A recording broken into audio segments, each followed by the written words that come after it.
এবারের কোপা আমেরিকায় অপরাজিত দল হিসাবে চ্যাম্পিয়ন হয়েছে আর্জেন্টিনা। কোপা আমেরিকার পর চলতি বছরের সেপ্টেম্বর থেকে শুরু হতে যাচ্ছে আর্জেন্টিনার 2026 বিশ্বকাপের বাছাই পর্বের লড়াই, যেখানে 2026 বিশ্বকাপকে সামনে রেখে 6টি ম্যাচ খেলবে আর্জেন্টিনা।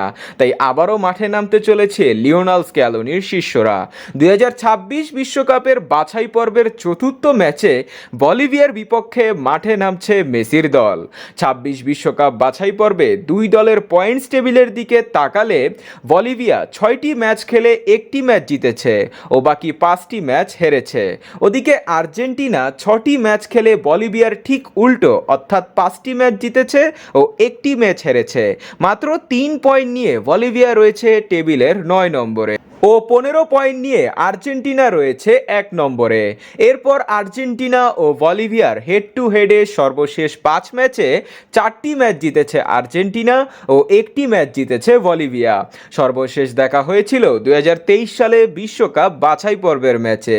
সেই ম্যাচে 3-0 গোলে জয় পায় আর্জেন্টিনা। বর্তমানে আর্জেন্টিনা কোপায় অপরাজিত চ্যাম্পিয়ন হয়েছে ও বিশ্বকাপ বাছাই পর্বেও ফুরফুরে মেজাজে রয়েছে।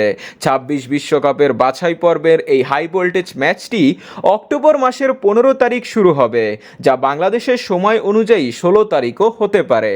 তবে অফিসিয়ালভাবে এখনও ম্যাচটির সময় ও ভেন্যু নির্ধারণ করা হয়নি। যখন বাংলাদেশের সময় অনুযায়ী ভেন্যু ও সময় নির্ধারণ করা হবে তখন এই চ্যানেলে জানিয়ে দেওয়া হবে।